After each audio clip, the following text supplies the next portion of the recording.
and welcome to At the Table. I'm your host today, Becky Pugh, and today I have the pleasure of sitting down with Jessica Brown, who is the Coordinator of Youth, Young Adult, and Family Ministry. Yes. I got that right? Yes. All right. This is wonderful.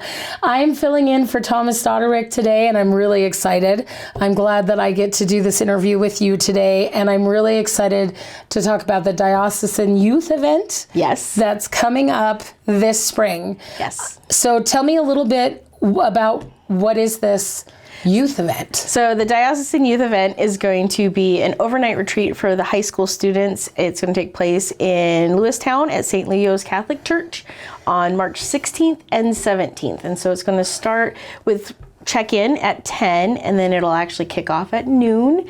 And then we will end at noon the next day after Mass. And Bishop is going to celebrate Mass with all the kids to kind of end the whole weekend. So. Okay, so you're gathering youth from across the diocese? Across the diocese, yep. Okay. All high school youth across the diocese. And so we're focused on high school youth.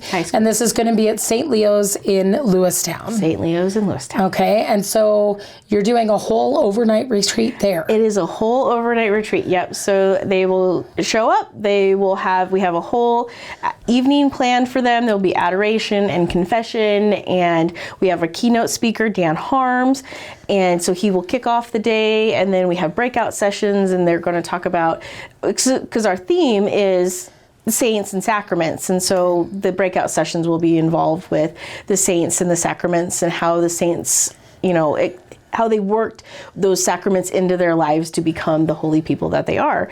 And so they will have those breakout sessions, and then they have that opportunity for adoration and confession, and then Sunday we will have that nice Mass with the bishop, and there'll be some other things on Sunday as well, but that's kind of the biggies that we're going to hit. Now, I heard you mention the name Dan Harms, and I'm not personally familiar with that name, but you said he's the keynote speaker, so that means he must be somebody well-known. So can you tell us a little bit about who Dan Harms is? So Dan Harms he kind of does that Steubenville circuit. Okay.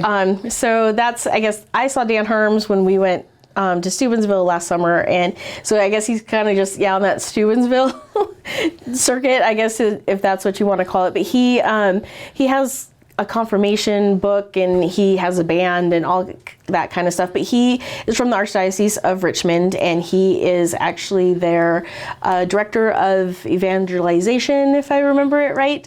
But he really likes speaking things for youth, and so he is beyond excited that we are restored order here, because then he doesn't have to try and explain, that, your parish or your diocese is going back to restored order. He just gets to talk about confirmation, and all of the kids have already been confirmed, and so he's very excited to be here, because it's just a different way that he gets to approach the sacrament of confirmation, and so for his talk, and so he's very, very excited about that. So he's well known. He's a nationally known. He's nationally known, yeah. So that's pretty wonderful that you were able to secure a big name for this event. So this isn't just some small thing that you guys just kind of threw together offhand. No. And we have youth that are helping plan it, and so we presented quite a few speakers to them, and this was the one that they picked that they liked the best was Dan, and so we reached out, and he was available, and so it worked out that he was able to come and everything. But so the youth they're the ones who decided these are the saints we're going to cover, these are the sacraments that we want to know more about, and so they're directing and telling us how they want it to go. They want the breakout sessions. They don't want nothing but lectures. That was a big thing that they told us. So we're trying to tailor it to what they want. It's going to be very focused on their needs and what they are wanting of their faith, and not just a whole bunch of older people telling them this is what you're going to get. So you talked a little bit about that you have this nationally known keynote speaker.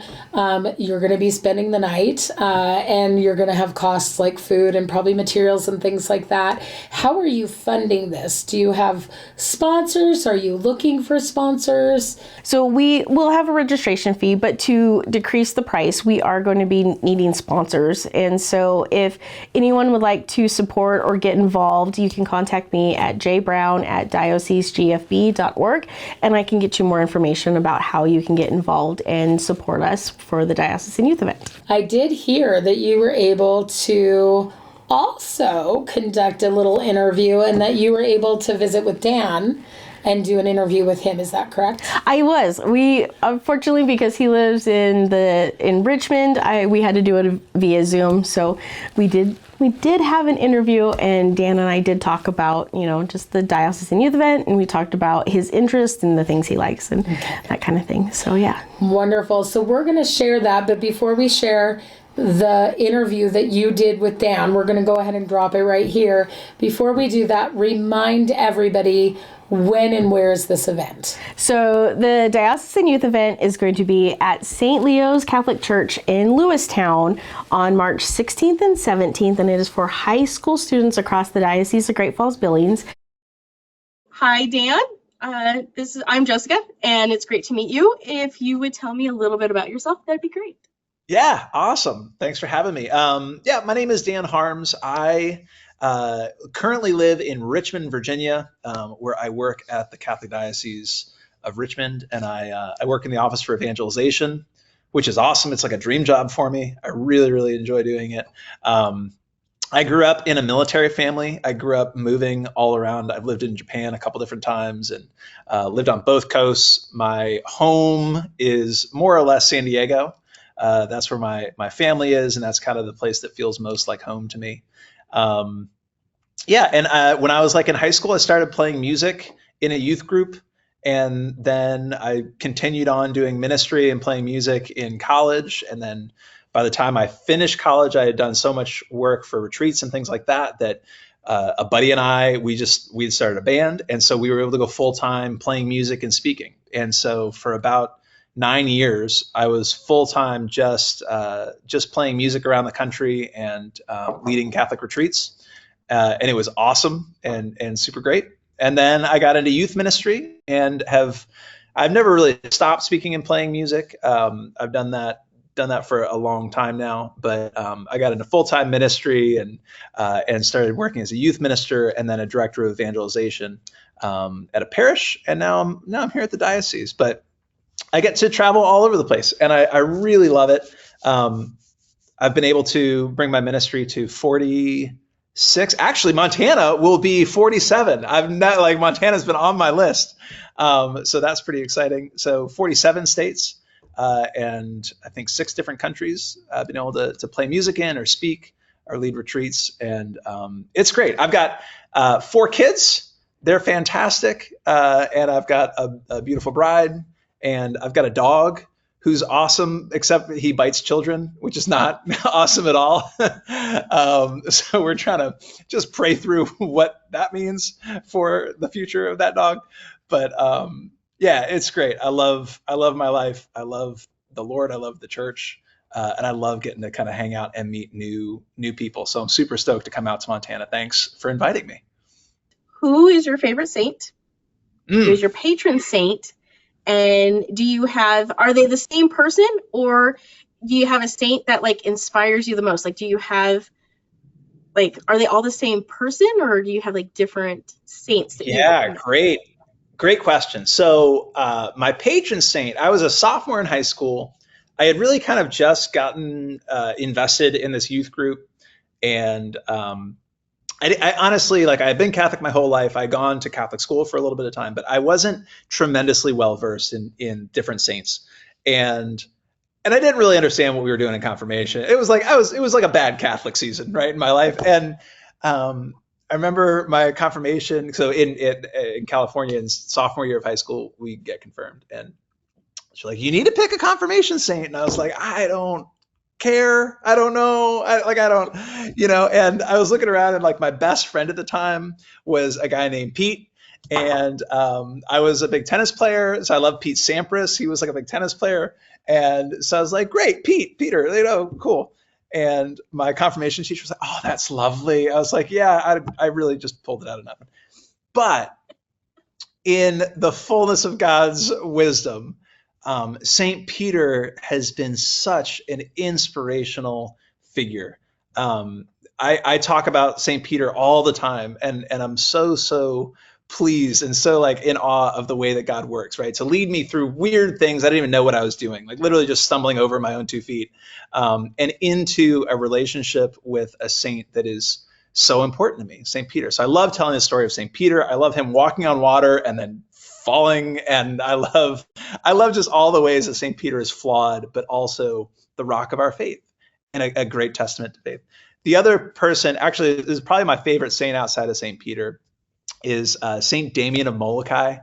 St. Damien was like this young European priest, comes over, gets sent to Hawaii, and he basically volunteers to go live on this secluded island and to serve all of these people who had leprosy, who had been sent out to this like leper colony. And they sent him out there. He was only supposed to be there for like a very short amount of time to like avoid people and just do like the bare minimum to minister to them. And then they would send a boat to bring him back. And when the boat came to bring him back, he like waved him off. He's like, no, I'm good. I just want to stay. And he ended up living in that leper colony for, I forget exactly how long it was, but it was years. I mean, it was, I think at least 11 years. And he just loved the souls that were out there, and he served them, and he just went after, these lost, abandoned people, and did incredible things to give them dignity and quality of life. And my family, we've had the chance through all the Japan connections, spend a lot of time in Hawaii.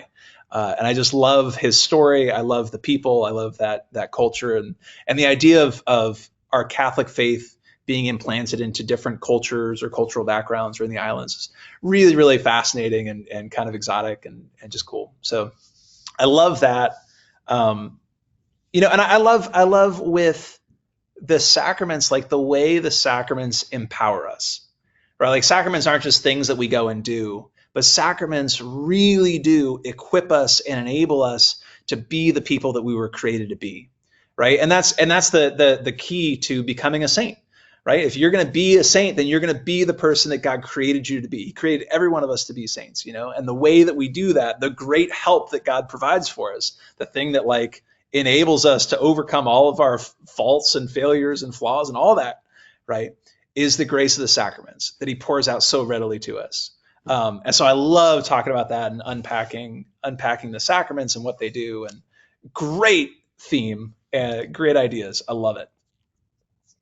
I think and they match up so well. Like you've got San Carlo and the Eucharist, and you've got Padre Pio with reconciliation, and then I'm pretty sure you can make a tiara with confirmation, because what she went through with her cancer, you have to be strengthened through God in order to go through a diagnosis like that. And confirmation is just it's just that strengthening and that fullness of completing, your baptismal vows. Is probably not the right way to say it, but it helps with giving you all of those graces to get through what life and what's coming at you. So I think that works. I think she works for that one. She's an awesome choice. I think confirmation is probably one of my favorite sacraments to kind of talk about. And I think precisely for this reason, right? Like, especially when you look at high school students or parents or family dynamics or whatever, like we do all kinds of things to equip young people to like be able to face whatever life's going to throw at them. Right. And whether that's like making big decisions of where you're going to go to college or who you're going to date, or if you'll say yes to a job offer or a marriage proposal or whatever. Right. Like there's those kinds of big questions, the questions that like mom and dad can't answer for you, that you got to make all on your own, and nobody is there to make that decision for you.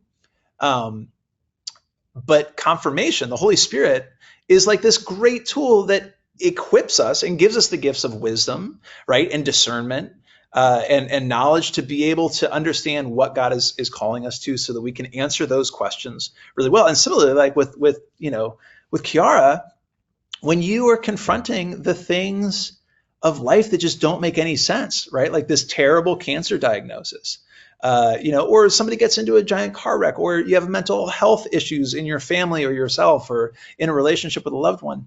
Like when you're confronting those things, like there's no script, there are no words, right? That we can easily say to kind of make that situation better. But that is specifically where the Holy Spirit is there to accompany us and pick us up and support us and strengthen us to enable us to get through that difficult moment. And I think, of all the things that we try and do as parents to love our kids and to prepare them for those things, there is nothing that I can do. There's no sports team I can sign my kid up for. There's no class I can send them to. There's no tutor that I can send them to that equips them in the way that the Holy Spirit does to confront exactly those kinds of situations that these saints confronted. And so I love the Holy Spirit. I love talking about how confirmation plays a really, really powerful role in our lives. And a lot of people just haven't, they don't see it. They're just not looking for it. I love opening people's eyes to that. So cool. What is your favorite liturgical season? Oh, we're in it. We are in it. I love Advent. So if you're watching this at some point in the future, we're talking in mid-December. Advent is my favorite. Specifically, the coming weekend, Gaudete Sunday, is my favorite. It's the best. I love the season of Advent for a lot of. I like to really celebrate Advent very intentionally, in and of itself. Like not celebrate Christmas yet, but really get into the season of Advent. It's just beautiful. There's a really rich tradition and history of music and liturgical practice and prayer and just all kinds of really, really neat parts of our faith that if you want to dig into it and you want to get nerdy and you want to get, theologically goofy, you can. It's great. And I love that. I love the ways being a dad, that I can incorporate the season liturgically into like the life of my family. So Advent's probably my favorite season, aside from Ordinary Time. I don't know why Easter's not higher for me. It probably should be, but I love Ordinary Time. I think it's great. Do you have any questions for me? Oh, man. I'm just excited. I'm excited to pack. I'm excited to get bundled up. I've been to Montana, but not for like an event and not like in my adult life. I was like a kid when we came through before. So I'm really excited to see just the beauty of Montana. And I've met plenty of you. I know how great the people are. So I'm really excited to spend some time with you all. But I'm pumped. I can't wait. I really appreciate you guys inviting me to come out. It's going to be awesome.